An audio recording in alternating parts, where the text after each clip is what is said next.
Hola a todas y todos. Bienvenidas y bienvenidos a esta primera charla abierta de 2021 de Elige Madera. Primero que todo me presento. Mi nombre es Marcelo González. Yo soy director ejecutivo y fundador de Elige Madera.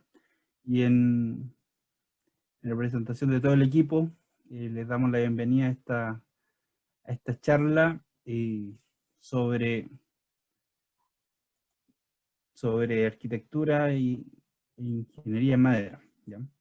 Vamos a comenzar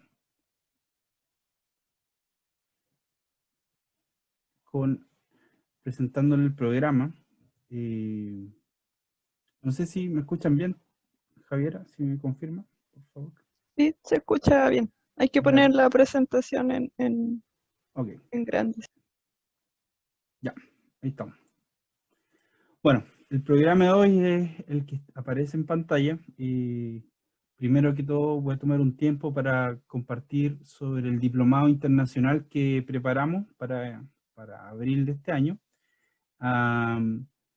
Luego vamos a dar el tiempo al relator principal de la charla, ¿cierto? Al profesor Mario Wagner, ¿ya? Que va a dar una charla sobre integración de la estructura en la arquitectura. Y finalmente, luego la presentación del profesor Mario, tendremos un tiempo para responder a consultas, el tiempo va a ser moderado por Javiera Padilla, ingeniera de nuestro equipo de Elige Madera. ¿Ya?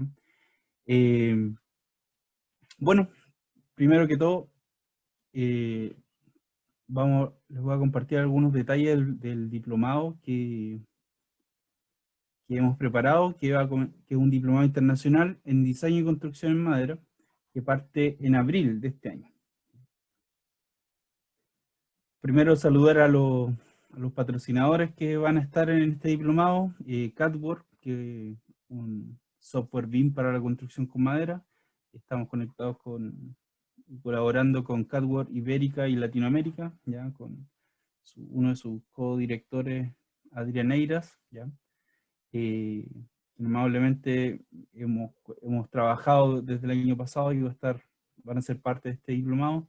También está Timbertech, de una empresa hermana de Italia, del norte de Italia, que también han desarrollado software para la ingeniería, ¿cierto?, en madera, y que desde este año vamos a estar trabajando en forma conjunta en Latinoamérica, así que vamos a ir presentando algunas novedades desde muy pronto, ¿ya?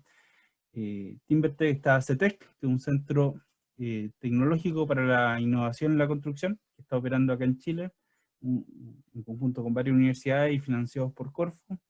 Está el IDEM de la Universidad de Chile, con el programa Construye 2025 de Corfo en Chile, que también está fomentando la sostenibilidad y la productividad de la industria de la construcción, y el programa Polo Madera de la Universidad de Concepción. ¿Ya? Así que saludamos a los 6 patrocinadores que tiene este programa de diplomado. Primero comentar, bueno, este diplomado está dirigido para arquitectos, ingenieros y constructores de toda Latinoamérica. También, si se interesan, estudiantes de último año, ya de estas áreas.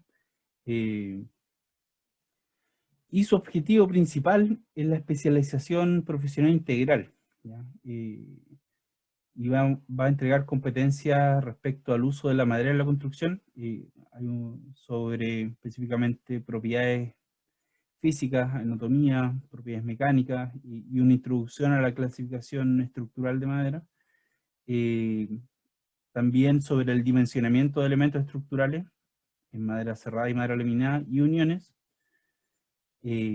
También competencias sobre los sistemas constructivos más utilizados a nivel internacional, que eso lo dividimos en dos, uno en madera en entramado ligero y el otro en madera masiva, que tiene que ver con el CLT y la madera laminada. Y también todos estos dos grandes sistemas constructivos vamos a abordarlo desde el diseño estructural, física de la construcción. Ya tenemos profesores que son parte del diplomado, desde el tema del térmico, acústico y fuego. Y también BIM, ¿ya? Donde nos va a apoyar CADWORK como una herramienta práctica para poder desarrollar proyectos en esta área. Bueno, este diplomado es 100% online, es de 4 meses de duración, consiste en 5 módulos, son 100 horas en total de estudio y learning, las cuales se van a componer en clases asincrónicas, o sea, clases grabadas durante estos 4 meses, que se van a complementar con clases sincrónicas, ¿ya? En vivo, los días miércoles, ¿ya? De cada 2 semanas. Y un poco comentar, acá están los contenidos a grandes rasgos de este diplomado. Como les mencioné, se divide en 4 meses. En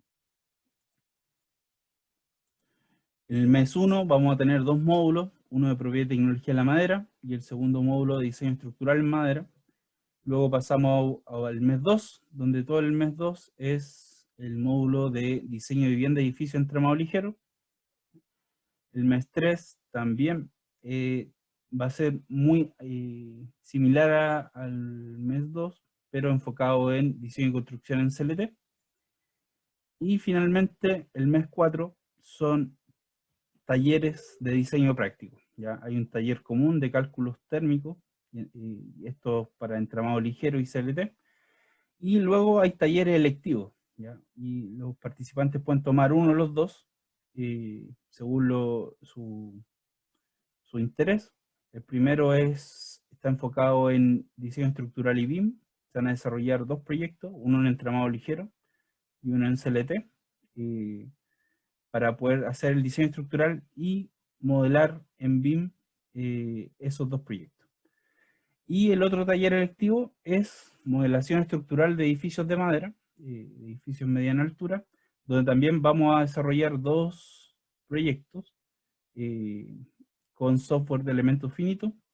Y aquí vamos a ocupar, bueno, tenemos 2 relatores en esta área, que va a ser Ignacio González, que es parte de nuestro equipo también, y Andrea Costa, un ingeniero italiano con bastante experiencia en el diseño en modelación en CLT. Ambos proyectos vamos a desarrollarlo entre software de elementos finitos que están disponibles comercialmente, unidos con CMaster y también con TimberTech. ¿Ya? Entonces, todo este programa se desarrolla en 4 meses, complementando clases sincrónicas cada 2 semanas, los días miércoles, y clases grabadas donde va a estar el fuerte. Las clases sincrónicas, tenemos invitados profesionales que van a complementar toda la materia que se va a revisar durante estos 4 meses. Tenemos ya confirmado para la clase inaugural del día 14 a la arquitecta que es reconocida, Kazu Segers. Nos va a acompañar también en la primera masterclass del módulo 2, el arquitecto también muy conocido, que ha desarrollado más de 150 proyectos en madera, Martín Hurtado, que también es muy conocido, ya, en el área. Después vamos a tener charlas o masterclass por diferentes profesionales. Está confirmado el profesor Alexander Opaso, que es de la Universidad del Biobío,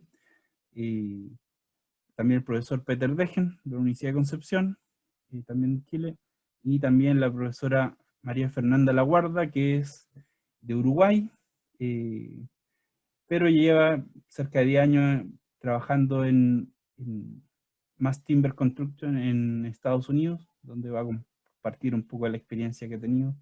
Ha sido invitada a varias universidades, entre ellas a la Escuela de Arquitectura de Harvard como profesora, y nos va a acompañar también en este diplomado. Así que estamos bien contentos con este programa y esperamos que pueda ser de interés, ¿ya? Partimos el 14 de abril con la clase inaugural por la arquitecta Kazu Segers.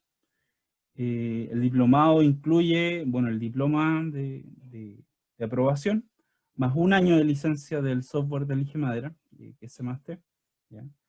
Y dependiendo del taller electivo que elija el participante, va a tener 1 mes de licencia del software BIM CADWORK o del software de modelación estructural TimberTech, ¿ya? Entonces ahí, dependiendo del electivo, va a poder tener una de esas licencias. Y los requisitos de aprobación de este diplomado, cada módulo tiene una evaluación. El módulo 1, que es de propiedad y tecnología de la madera, un 10%. El módulo 2, que es de diseño estructural en madera, que es dimensionamiento de elementos estructurales y uniones, un 15%. El módulo 3, de diseño de vivienda y edificios en entramado ligero, 25%. El módulo 4, sobre diseño y construcción en CLT, 25%. Y finalmente, el módulo 5, que son los talleres prácticos de diseño estructural y BIM, o de modelación estructural de edificios. Dependiendo del electivo, va a haber un proyecto de diseño, el cual se va a evaluar y tendrá un 25% en esa ponderación. Entonces, para aprobar el diplomado hay que tener una nota mínima de un 70%. ¿Ya? Ese es el porcentaje de aprobación para poder emitir el certificado. Así que los dejamos invitados. Vamos a dejar en el chat el enlace a la página del diplomado. Tenemos un 10% de descuento hasta el 2 de abril. Así que están todos cordialmente invitados para que puedan participar. Bueno, ahora a lo que vinimos, ya estamos muy contentos de poder contar hoy día con el profesor Mario Wagner, que va a ser el relator de esta charla. Bueno, el profesor Mario Wagner es uno de nuestros mentores, ¿cierto? Nos ha acompañado desde que partimos como Elige Madera. Él es ingeniero civil de la Universidad de Chile y se ha dedicado por mucho tiempo a la investigación, a la docencia y también al desarrollo de proyectos como profesional. Lleva tiempo siendo el profesor del curso de Diseño y Construcción en Madera de la Escuela de Ingeniería de la Universidad de Chile, en el Departamento de Ingeniería Civil, y también del Magíster de Construcción en Madera, un magíster con bastante tradición de la Universidad del Biobío. También ha dictado cursos de diseño y construcción en madera en las universidades en Colombia, en Argentina, en Uruguay, en Alemania. Y ahí actualmente es gerente técnico de INGEVAC, sobre servicios de ingeniería. En resumen, profesor Mario, ingeniero civil, hincha de la madera, hincha de un equipo de fútbol que no podemos nombrar en este canal, pero le damos la bienvenida, estamos muy contentos de que nos pueda acompañar. Así que, profesor Mario, le dejamos su tiempo. Ahora.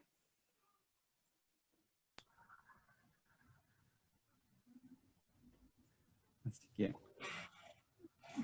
Buenas tardes, muchas gracias Marcelo por la presentación. Preocupan tantas cosas que se dicen. Y bueno, esta charla pretende destacar las ventajas que tiene el poder coordinar con arquitectura desde un comienzo el desarrollo de los proyectos. Las conversaciones preliminares en que el arquitecto, normalmente el arquitecto el que llega con el proyecto y sus ideas, conviene irlas viendo desde un comienzo cómo ir integrando el esqueleto estructural a la visión arquitectónica de la solución. Entonces, a través de una serie de ejemplos prácticos voy a tratar de ir viendo situaciones en que eso fue posible.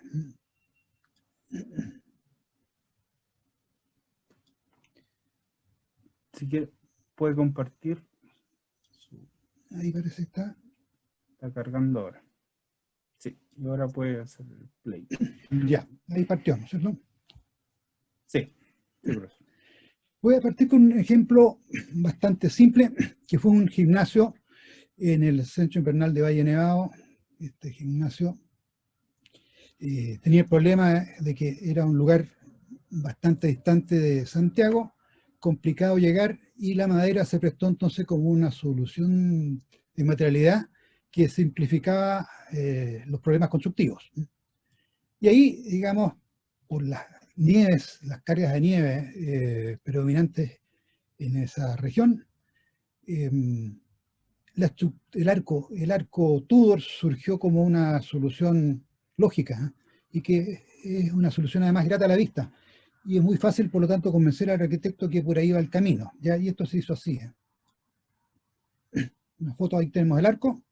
Esto era destinado a actividades recreativas del personal del Hotel Valle Nevado. bastante estresantes. Entonces aquí se ven a ver pichangas de fútbol, cosas de ese tipo. Cuando, aquí están los tijerales, cuando se terminó, sin embargo, este gimnasio, se vio que era acogedor y terminó siendo un centro de actividades sociales. Y no hubo pichangas, no hubo nada. Entonces se puede ver en todo caso que la estructura es muy bonita. Y se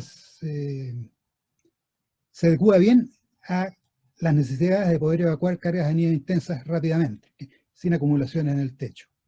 Entonces, aquí la estructura es arquitectura prácticamente, no hay mucho que discutir. Este es un ejemplo que en su momento causó bastante polémica, porque era una tienda de venta de autos que se emplazó en un lugar bastante elegante de Santiago. Y el vecindario, cuando vio el comienzo de faenas, hizo múltiples iniciativas en la municipalidad para parar esto, porque iba a degradar el sector. Esto entonces apuró el montaje para poder tener la construcción lo antes posible erecta, y nuevamente la estructura de madera laminada, un sistema en arcos, permitió entonces un gran grado de prefabricación y un montaje rápido y eficiente. En la medida que se fue parando la estructura, ya los reclamos empezaron a bajar, y finalmente cuando se vio la estructura terminada, bueno, fue un lugar grato a la vista, que en ningún momento le quitó valor comercial al sector, y partió con la Peugeot y después lo tomó una empresa coreana, el pabellón, de modo que desde el punto de vista comercial también fue un muy lugar para concretar venta de automóviles nuevos. Entonces aquí la estructura en arco, don Martín Hurtado, permite lograr este efecto que la madera lo logra en forma muy simple. Con otra materialidad se pueden hacer cosas parecidas, pero nunca va a tener la calidez y la belleza que se logra con una estructura continua de madera con curvatura. Esto es un ejemplo también de un proyecto en que una empresa forestal maderera necesitaba una bodega de almacenamiento de productos en Santiago para la distribución en todo el radio metropolitano. Y tenían una idea bastante simple inicialmente, ahora que era simplemente un galpón tradicional y metálico. Y conversando con los ejecutivos se les planteó que, siendo una empresa maderera, lo lógico que en su bodega de productos recurrieran a la madera como materialidad.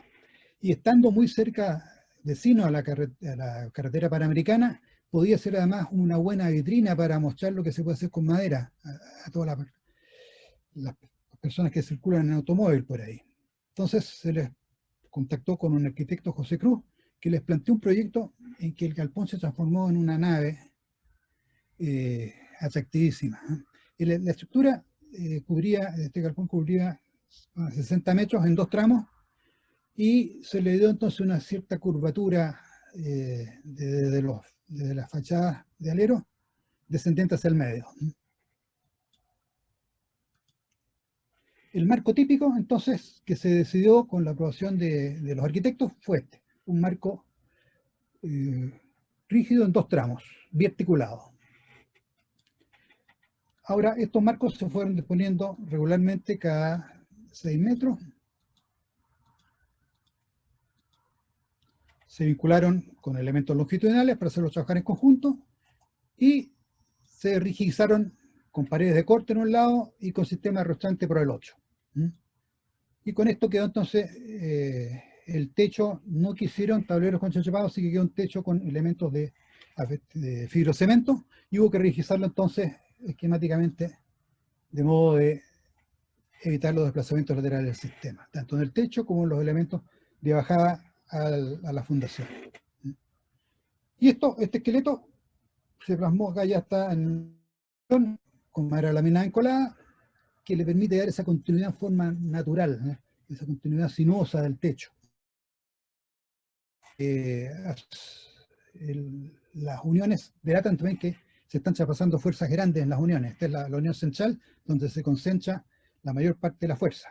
Y está también en la viga continua que se forma en el techo. El momento máximo se materializa en este apoyo central, y se resuelve ese máximo momento duplicando la sección transversal en el apoyo central y en el resto dejar elementos simples. Entonces las uniones de continuidad se ven claramente en los detalles. Ahora, ese mismo sector ya terminado, dejó en claro que el aspecto de calidez que da estas soluciones madera laminada encolada es muy distinto a que si esto se hubiera hecho en metal. Salió más caro que el metal, es indudable, pero hay primero una concordancia entre la línea comercial de la empresa y la decisión que toma para hacer sus construcciones. La fachada a media construcción, la fachada terminada, y esto en realidad cuando uno pasa por la carretera es grato a la vista. La arquitectura de José Cruz se destacaba en toda esta serie de fachadas, relieves, juegos de geometría, y hace que esto que normalmente en los galpones sin ninguna grasa son lacónicos, aburridos, esto es entretenido, son verdaderos cuentos arquitectónicos lo que se van formando. Y la estructura se presta mucho a eso. Entonces aquí tenemos una estructura totalmente asimilada a la arquitectura. Pero este proyecto se conversó desde un comienzo entre ingeniería y arquitectura.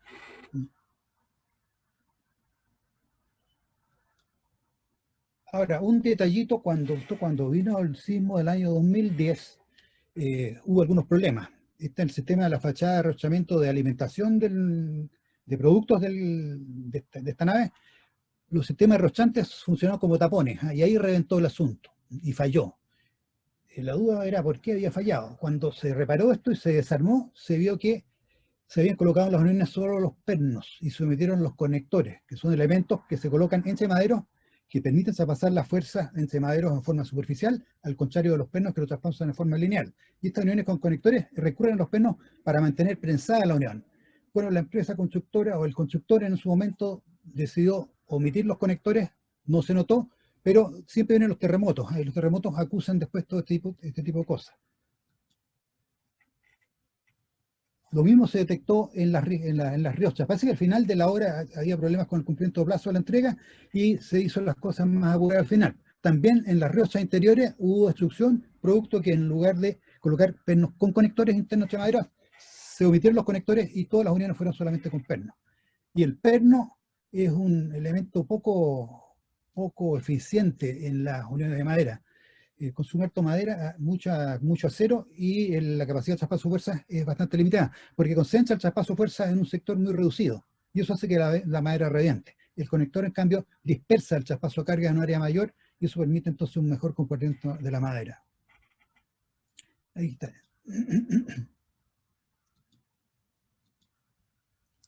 Esta bodega se conectó posteriormente con unas oficinas también de madera laminada encolada a través de pasarela, y quedó entonces todo el conjunto bastante armónico visualmente. Las oficinas están desplazadas al terreno, permite estacionamientos abajo.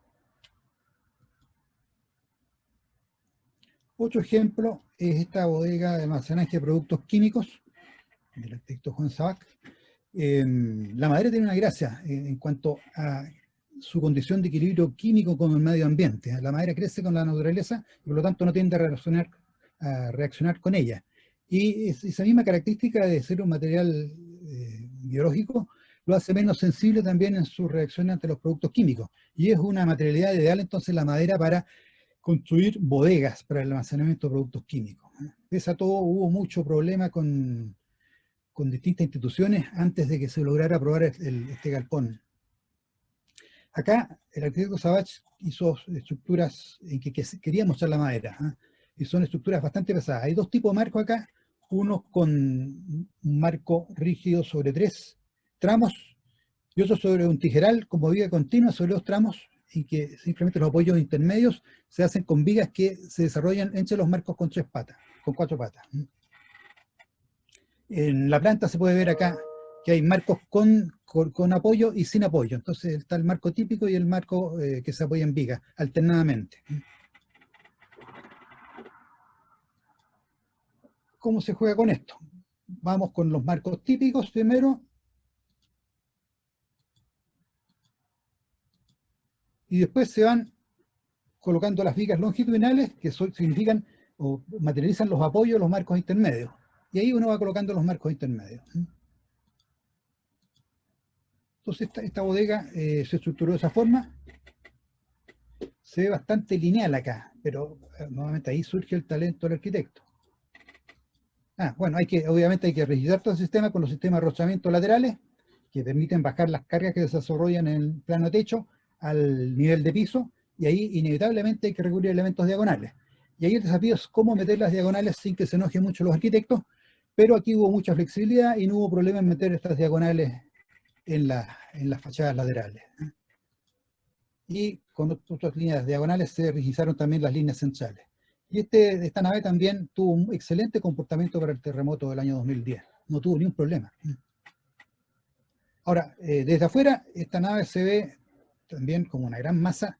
Podría haber sido una masa muy aburrida cada fachada. Sin embargo, acá Juan Savach jugó con distintos tipos de relieves, jugando con distintos elementos constituyentes de los revestimientos. Y eso le da también entonces una novelación entretenida a esta fachada, que es amplia pero no es aburrida. Aquí se pueden ver las texturas que se pueden lograr con talento. Las oficinas quedan también como saliendo, arrancándose del edificio. Las escaleras son muy elegantes.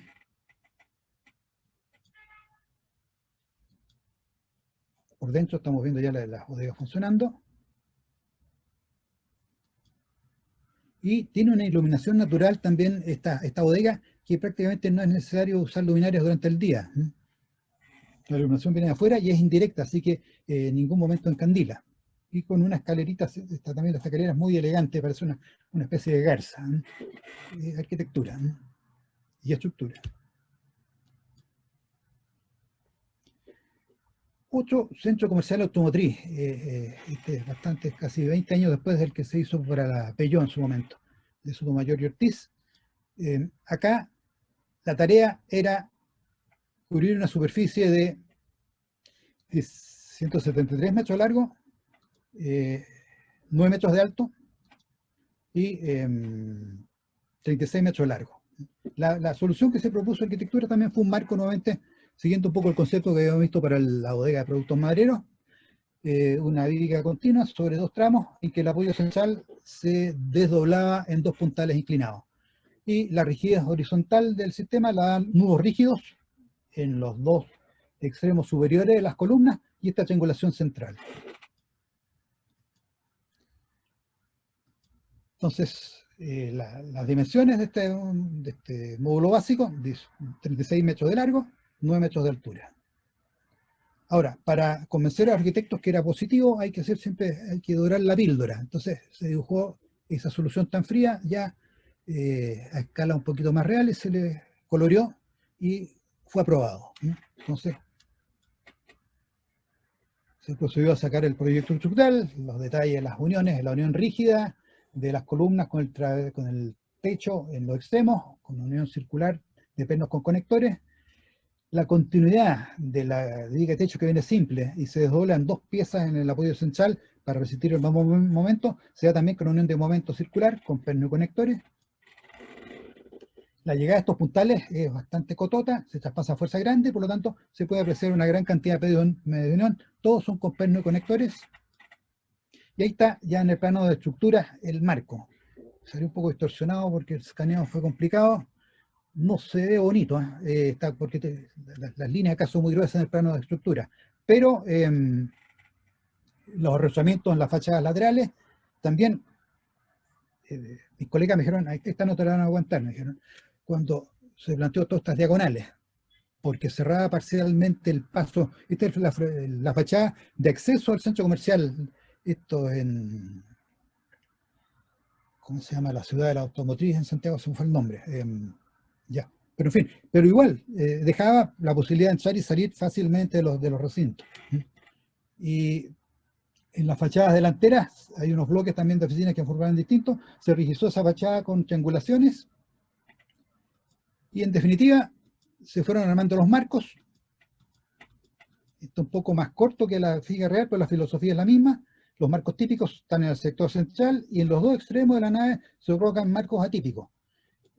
Esto se vincula longitudinalmente con vigas de techo, vigas puntales, y después se colocan los arrochamientos en las fachadas laterales y se concentran los arrochamientos en los extremos únicamente. Y se deja sin arrochamiento toda la línea central. Es como una columna vertebral que se apoya en el módulo rigizado superior y en el módulo rigizado inferior. Y estos marcos laterales se rigidizan también con su sistema. Y esto quedó entonces trabajando, funcionaba bastante bien en el modelo y ha funcionado bien después en la práctica. Ahora, estos marcos en la realidad ya están en etapa de construcción. Se puede ver la unión de momento en la columna exterior y con su tijeral, en el tijeral, unión de doble círculo. Y la transición de la tijeral simple, el techo simple al techo doble en la zona de máximo momento. También con una continuidad de momento. Y la llegada a los puntales diagonales de la pata central. Acá se puede ver ya la fachada lateral con la rigidización y se ve bastante grato el arrostramiento. Es casi una arquitectura estructural. Aquí está el centro central. Cada uno de estos locales tiene el centro de comercialización propiamente tal de productos y una mezanina donde están las oficinas y bodeguitas. Y la estructura va quedando entonces inserta en la construcción de la arquitectura. Se ve que en la fachada donde transitan los clientes están las riochas que registran el sistema, pero la posibilidad de circulación es bastante generosa. Y eso explica el por qué la arquitectura no puso ningún problema a estas riochas diagonales.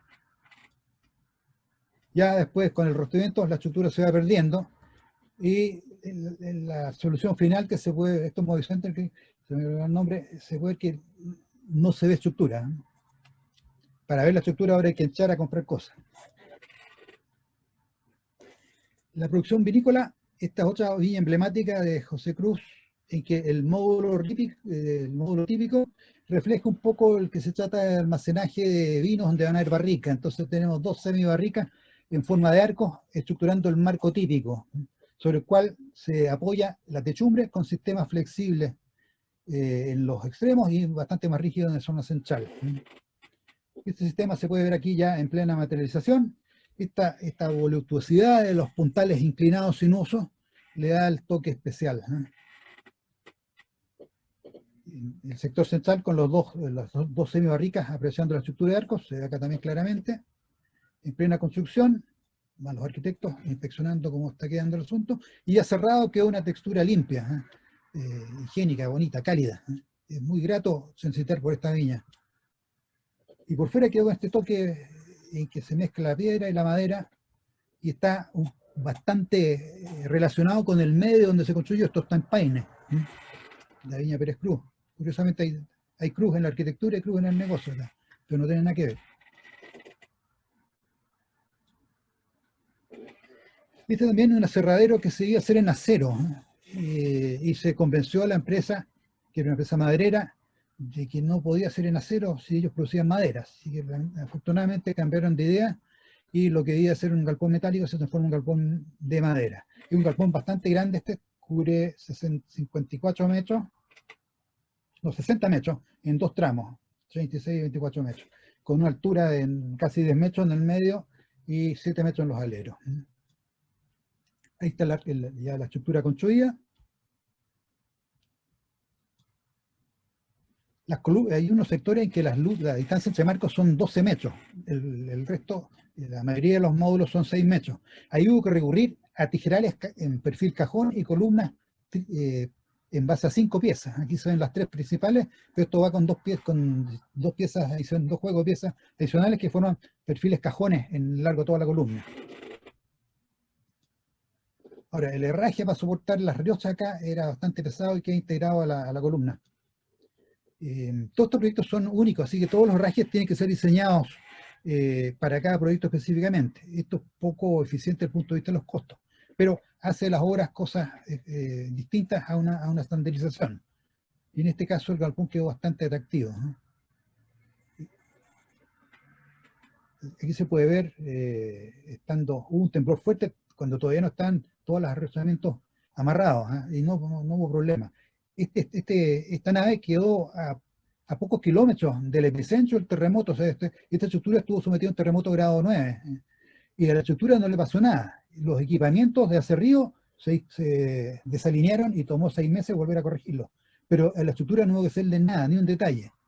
Eso demuestra que una estructura de madera en zonas de alta sismicidad son muy eficientes, porque no tienen mucha masa concentrada y por lo tanto las fuerzas sísmicas que se inducen son bastante limitadas. Aquí está la estructura de mercado de terminación. Y terminado, cuando uno pasa por la autopista Itata, no ve que es de madera. Hay que estar adentro. Este es un packing de fruta de Martín Hurtado. Aquí, para resolver una nave que era larga, la primera profesión que se hizo fue un marco biarticulado económico. Conversando con Martín, finalmente se dio que con poco cambio, este mismo marco biarticulado podía reemplazarse por uno más atractivo. Así que finalmente se decidió este modelito como marco típico y uno podría pensar que la solución es simplemente para resolver el problema del packing, es simplemente alinear, amarrar estos marcos y dejarla así. Sin embargo, el arquitecto es creativo y él decidió jugar con los mismos marcos pero jugando con las alturas. Entonces fue combinando marcos altos con marcos bajos y después se vincularon con distintos quiebres de techo. Y hizo entonces un relato mucho más entretenido. Esta es la estructura del modelo en los planos. Aquí está ya el modelo construyéndose. Y se ve que esta estructura está enfocada y encajada en el medio ambiente, no hay choque. Esto es un galpón metálico, acá hubiera sido sumamente antiestético y anti todo. Avanzar ahora, aquí ya está el packing terminado. Ahora, manzaneros. Había también frigoríficos. Para los frigoríficos se recurrió a dos tipos de marcos. Se usaron marcos rigidizantes y entre los marcos rigidizantes, marcos que se colgaban del diafragma de techo. Entonces, los marcos que realmente toman las cargas horizontales son 4 acá. Pero para hacer que los marcos que no tienen rigidación no se desvíen lateralmente ante solicitaciones horizontales, se formó un diafragma de techo y se arrocharon también en el sentido longitudinal los marcos externos. Los marcos típicos acá en los planos de cálculo y las estructuras construyéndose. Entonces, estructuras simples, sin embargo, quedan ordenaditas, se ve bonito. Y ahí está el packing ya en fase de terminación, los frigoríficos en la izquierda y el packing mismo en la derecha. Y el ambiente interior de esta nave evidentemente que es acogedor, y en invierno debe ser mucho más grato entrar a este recinto con un galpón metálico. Entonces esto mejora la productividad y el confort y la parte psíquica de la gente que trabaja en un recinto de este tipo. Es acogedor. Una piscina cubierta en Concepción, una estructura bastante simple. Con esa estructura se convenció al arquitecto que esto podía funcionar. El sistema se rigidiza hacia el interior, la fachada de esta piscina hacia el exterior queda libre, y la rigidización horizontal del sistema de techo se hace con una primera línea de vigas desplazada de la fachada. Y eso le da entonces una limpieza a lo que uno aprecia por fuera. Esto se construyó también antes del terremoto, no tuvo ni un problema después del terremoto, se salió el agua nomás.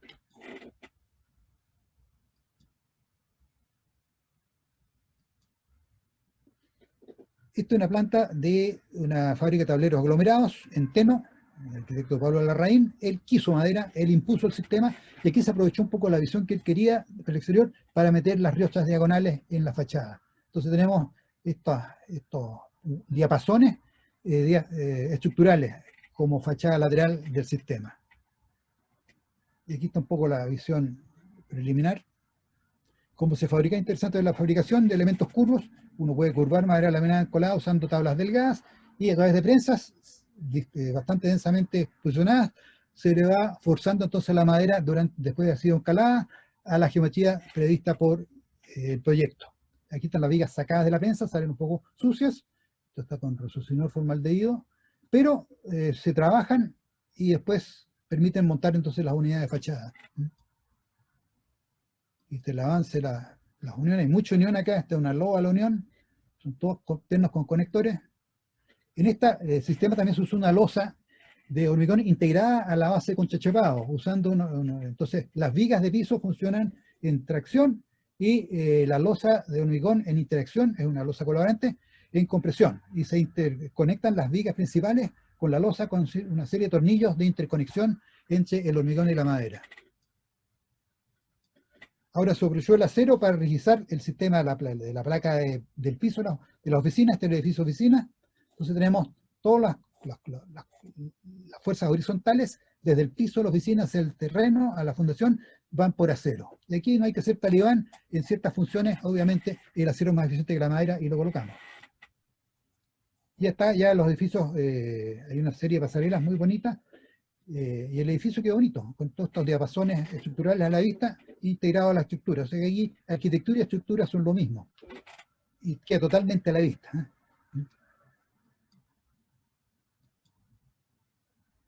Esta es otra obra interesante, el Colegio de Martín Hurtado en Puerto Montt, de los jesuitas. El marco típico, aquí también es bastante aburrido, uno diría este marco es feo, no tiene mucha gracia. Y este marco lo voy a definir yo como marco holgado. Tiene cierta capacidad de recibir cargas horizontales, pero la estructura es muy alta, y las deformaciones que uno cuantificaba analíticamente superaban las recomendables. Entonces lo que se hizo acá fue confinar la disposición de este tipo de marcos con cierta flexibilidad con marcos paredes de corte. Y aquí sí que es totalmente y prácticamente indeformable este marco en relación al anterior. Aquí tenemos el flexible, y aquí tenemos el marco pared de corte.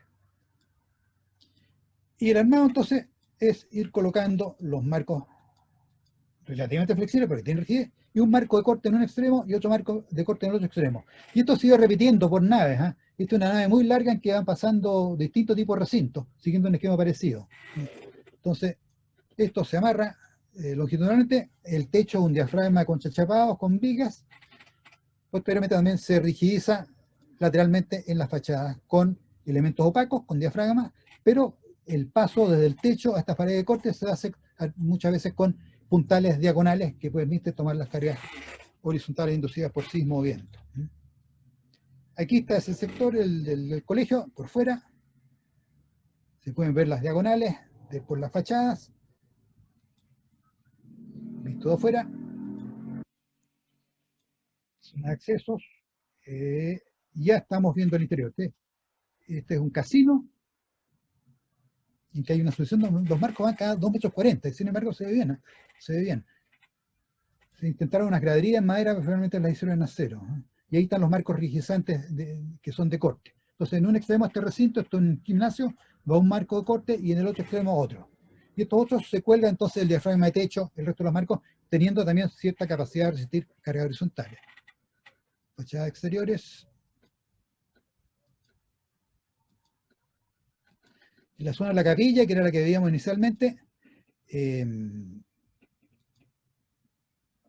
logra entonces con estos aditamentos arquitectónicos que van confinando el recinto y le van dando un carácter mucho más cálido que el que tienen las salas de casino y de gimnasio. Entonces la visión final de la capilla es espectacular.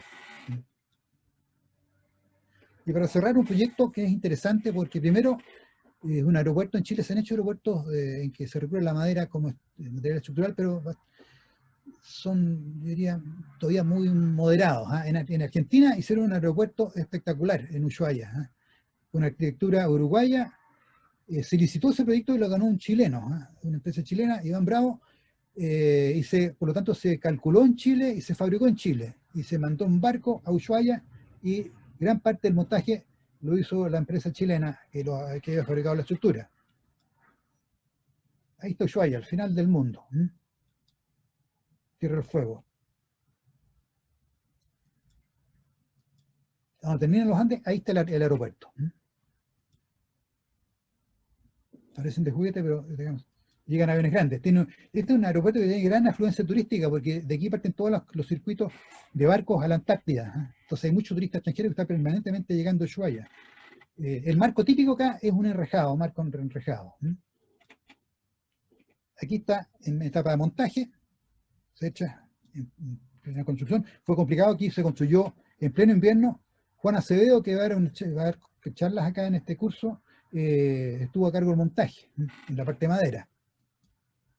Pasó casi un año en Ushuaia. Entonces el marco se va formando poco a poco, se recubre todo con diafragmas de conchachapado, parte del montaje está con nieve, el canal B, que es lo que uno ve al fondo, ya el aeropuerto más terminado, el acceso, muy bonito, fachadas de madera, y el interior queda muy cálido. Esta parte del acceso yo encuentro espectacular. Entonces, este aeropuerto gustó mucho. Gustó tanto que esto se construyó el año 96, creo, y 10 años después se duplicó. Se repitió lo mismo que se había hecho en el otro sentido. Así que la experiencia ha sido buena. Bueno, eso era lo que les quería mostrar. Agradezco la paciencia. Y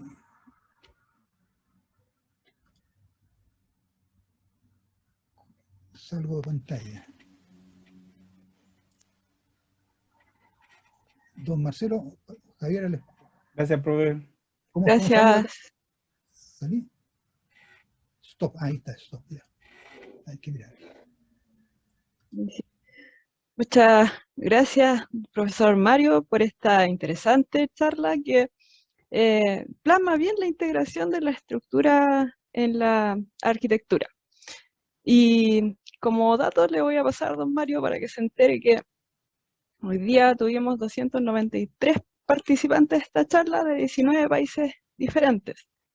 Nos acompañaron desde Argentina, Bolivia, Brasil, Chile, Colombia, Costa Rica, México también, Ecuador, desde Europa, de España, Francia, Suecia, Estados Unidos, Uruguay, Venezuela, Guatemala, Nicaragua, Paraguay, Perú y también de Portugal. Así que estamos muy contentos de haber iniciado así el año y tenemos un par de consultas que nos gustaría que nos ayudara a responder. Así que si don Mario puede ahí activar su micrófono para que esto lo vayamos haciendo más como una conversación, ¿cierto? No tan pregunta-respuesta. Sí, bueno, usted nos presentó muchos proyectos de varios arquitectos y hay una pregunta en particular que hicieron cuando usted presentó la nave de almacenaje de productos madereros en Santiago de José Cruz. Alguien en el chat preguntó que ahí usted habló harto de los conectores y alguno dijo si acaso había algún conector en especial al cual se refería o no. No, son los conectores que están incorporados en la norma de cálculo. Conectores dentados. Perfecto. También hay otra consulta, si acaso puede dar o hablar un poco más respecto a la madera y a la prensa que se utiliza para dejar curvas la madera laminada encolada, que de varios proyectos que presentó hoy día.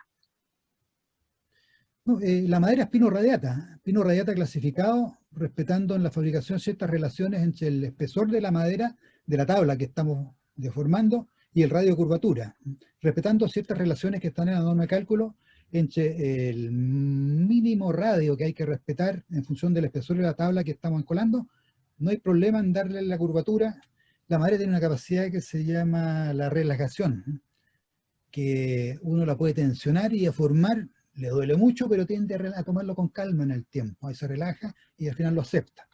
Entonces, todas estas estructuras curvas tienen un mínimo grado de recuperación cuando uno las saca de las prensas, que es bueno calibrarlo igual, saber cuánto se recupera si es que hay recuperación, porque a veces se pierde un poco la arquitectura original, a veces la geometría original. Pero no es problema, el pino radiata se presta muy bien a la laminación con curvatura. Perfecto, buen dato ahí. Don Mario, ¿cierto? Que se tiende a perder un poquito la geometría cuando uno fabrica estas cosas. También, un poco basándonos en su experiencia, don Mario, ¿cuál es su visión ya hacia el futuro? Porque estamos en un momento como trascendental de la madera, sobre todo, ¿no? Aquí en Chile, ¿cierto? Y en el mundo también. ¿Cuál es su visión hacia el futuro de cómo va a seguir siendo esta integración de la estructura de madera con arquitectura? Yo lo veo muy positivo hacia el futuro, porque ya desde hace más de una década que las facultades de arquitectura le han dado un espacio prioritario a la madera en todos los talleres. Hace 20 años, por ejemplo, eran 2 talleres al año que uno veía en la facultad de arquitectura dedicados a la madera, y todos los otros eran hormigón y acero. Y hoy día yo diría que es al revés. al alumno, en general el profesional que percibe el contacto con la madera, le toma cariño, porque es un material cálido, es atractivo, o sea, seduce. Así que yo pienso que a futuro cada vez va a haber más, el arquitecto es el que define los proyectos de partida, entonces va a haber más voluntad de llevar los proyectos a soluciones en madera, que es lo que está pasando hoy día. Y además el CLT ha provocado una especie de ebullición en todos los ámbitos, ¿eh? Entonces todos están muy entusiasmados con el CLT y eso va a dar una variable entonces para incorporar la madera en la edificación en altura mediana, en media altura y quizás en altura, acá en Chile. Así que tanto en el área de construcciones tradicionales como las deportivas, las religiosas, las industriales, pero también las habitacionales, yo le veo mucho más espacio a la madera en el futuro que ahora. Duda. Y Chile tiene un recurso forestal que van en la línea. Sí, hay que saber aprovecharlo y como usted bien mencionaba hace un momento, hay que potenciar eso no solamente entre profesionales, sino que también entrar fuertemente en las escuelas, ¿cierto? Empezar a evangelizar al respecto. También hablando un poco de esta estructura un poco más industriales, en el chat preguntan algo súper concreto, si acaso es posible conseguir una estructura tipo nave sin pilares interiores, más o menos las medidas mínimo de 70 metros de ancho y 100 metros de largo, considerando las medidas reglamentarias de una cancha de fútbol. En Europa del Norte han hecho cosas así, con soluciones computarizadas, con uniones trabajadas poco menos que robóticamente. Y todo en estructuras, pero ya son sechas, estas gotas de pescado, creo que se llaman las sechas, que son sechas que van creciendo en altura hacia el medio, parten de una altura mínima, van creciendo, y después vuelven a crecer, y entre medio se hace un reticulado. Entonces yo no sé si hay canchas de fútbol cubiertas, yo creo que las canchas de fútbol hay que irse de los lados y converger hacia el medio, quizás hacer un triarticulado, una cosa de ese tipo. Pero hay estadios de fútbol. En Inglaterra me parece que hay un estadio que se va a construir con techo de madera, pero yo no conozco ningún proyecto específico. Claro, Acá en que esté Chile todavía yo construido. creo que nos falta un poquitín para llegar a eso. La Católica está ahora en vías de desarrollar su estadio con marquesina, y no es lo mismo que cubrir toda la cancha. Sí, está interesante ese proyecto que usted menciona de la Católica ahí. La Tenemos Católica en todas partes, ¿ves? Tenemos un par de preguntas más antes de cerrar en el chat. Dicen por acá, en general, para diseñar los conectores, además de utilizar conectores dentados, ¿conviene incorporar placas al interior? ¿Es posible que nos pueda contar cuáles son las mejores decisiones para resolver y diseñar estas uniones? A ver, en las uniones está el secreto de la estructura siempre, es el punto más crítico. Y resuelto la unión, resuelta la estructura. Entonces hay que tener cierta disciplina en las uniones, no hay verdad absoluta, dependiendo de la envergadura de la estructura y las fuerzas que se deben traspasar, existe un medio de unión más adecuado, ¿no? Y eso uno va haciendo ensayos a lo largo de la carrera profesional y va decidiendo al final con cuál le va mejor, ¿eh? Pero yo diría que en estructuras pequeñas nadie le gana al clavo, ¿eh? El clavo es lo más barato, inmediatamente soportante, y hasta antes de la Segunda Guerra Mundial se construyeron naves espectaculares en Europa Central, sobre todo en Alemania, con clavos. Ahora, ¿por qué quedó fuera de carrera el clavo? Porque es muy intensivo en mano de obra. Y a la medida que después el costo de la mano de obra fue subiendo, el clavo se hizo prohibitivo. Y por eso se desarrollan los conectores. Los conectores son mucho más caros que los clavos, pero permiten desarrollar una unión con mucho menos elementos y construirla en mucho menos tiempo. Por lo tanto, se minimiza la mano de obra. Así que el combinar dos medios de unión distintos en una unión, yo diría que no conviene, ¿eh? Ni siquiera cambiarlos si uno se define por un medio de unión, combinar dos calibres distintos de ese mismo medio de unión en la misma unión. Para que dos medios de unión trabajen simultáneamente en forma conjunta, tienen que tener la misma deformabilidad. Porque si no, si uno coloca dos medios de unión distintos, con deformabilidades distintas cada uno, el más rígido se va a tender a llevar la mayor parte de la carga.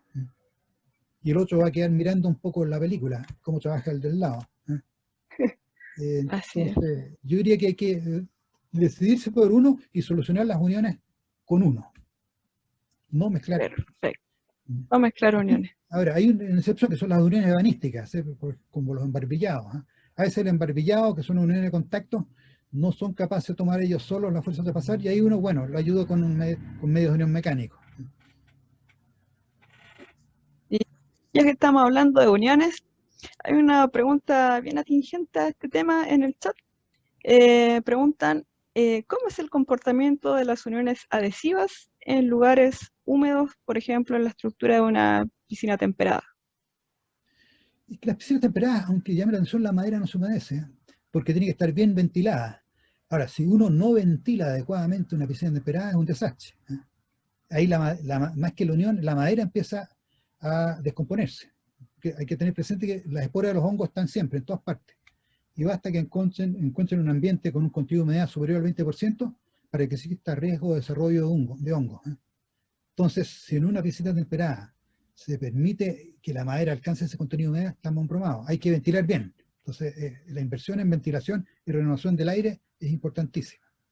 Y en esas condiciones, los adhesivos resistentes a la humedad y al agua no presentan problemas. Los adhesivos deben cumplir con una serie de restricciones para entrar en distintas categorías. Y las normas están categorizadas. Entonces, hay tipos de adhesivos que son resistentes al agua y a la humedad sin ningún problema. Cuestan más caro, pero uno va a ciencia cierta con toda confiabilidad. Así es, don Mario. Y para cerrar, vamos a entrar a un tema que siempre es como un poco de debate, pero sería bueno saber que nos exprese acá su opinión sobre madera y fuego. ¿Cómo protegerla para dar confianza al cliente? Bueno, todo depende nuevamente qué tipo de construcción se trata. En estructuras livianas de madera, evidentemente si uno las deja expuestas a la exposición de las llamas no van a lograr nada. Esas estructuras hay que revestirlas con materiales resistentes al fuego. El yeso cartón es el mejor amigo en esto, sobre todo en construcción de viviendas. En construcciones de viviendas de tabiquería liviana, que es lo que más se ha construido a nivel mundial hasta la fecha, que es la tipología desarrollada en América del Norte, hay edificios de 6 pisos sin problema, con todos los permisos correspondientes por las entidades conchaloras de la construcción, con capacidad de resistir al fuego lo que le pidan, porque la resistencia al fuego no está en la estructura, sino que la brinda el revestimiento protector. Entonces, si uno reviste la estructura de madera con revestimiento protector que garantice el tiempo del fuego que se le quiere a la construcción, la madera no se preocupa, porque la pega la hizo el amigo. Y en el caso de las construcciones pesadas, en gran medida se defienden solas. Una construcción de madera de grandes dimensiones, efectivamente, al calentarse, empieza a experimentar pirólisis y a generar carbonización superficial. Y esa carbonización superficial, al ir creciendo, va generando una capa aislante térmica, que permite bloquear a la madera que no se ha quemado las condiciones del incendio. Entonces, si en un recinto se están dando temperaturas de 900 grados Celsius, esa capa de carbón de, qué sé yo, cuando ya tiene como 40 milímetros de espesor, permite reducir la temperatura a el orden de 200, 150 grados Celsius en el frente de carbonización mismo de la madera que no se ha quemado. Y eso determina que ese grado de avance de la carbonización hacia el exterior sea muy regular y uno puede irlo estimando con bastante precisión. Entonces uno puede sobredimensionar un elemento de madera para lograr cumplir con un determinado capacidad de resistencia al fuego exigido. Ahora, cuando las exigencias ya son altísimas, evidentemente que la madera ni ningún material. O sea, si a alguien le piden F120, no se lo da ni la madera ni el acero. Hay que bloquear el material con materiales incombustibles que garanticen de que el calor no llegue al elemento estructural antes de la resistencia al fuego especificada. Así es, don Mario. Bueno, y así ya estamos cerrando este primer ciclo de charlas de este año. Así que, don Mario, en nombre de todo el equipo de Elige Madera y de los 19 países que nos están viendo, le agradecemos por toda su experiencia, ¿cierto? Y también su tiempo que nos otorga a nosotros, que constantemente nos está colaborando. Así que estamos muy agradecidos de que nos pueda acompañar no solo en las charlas, sino que también en nuestro diplomado que está próximo a comenzar, ¿cierto? El 14 de abril, así es que ahí nos vamos a volver a encontrar. Así Muchas gracias. Hasta luego. Y con esto nos despedimos de esta primera charla. Síganos en todas nuestras redes sociales, por LinkedIn, Instagram, Facebook, para que estén atentos de nuestras próximas charlas que van a venir. Que tengan una muy buenas tardes y buenas noches, dependiendo del lugar del mundo en que estés. Nos vemos próximamente. Chao, chao.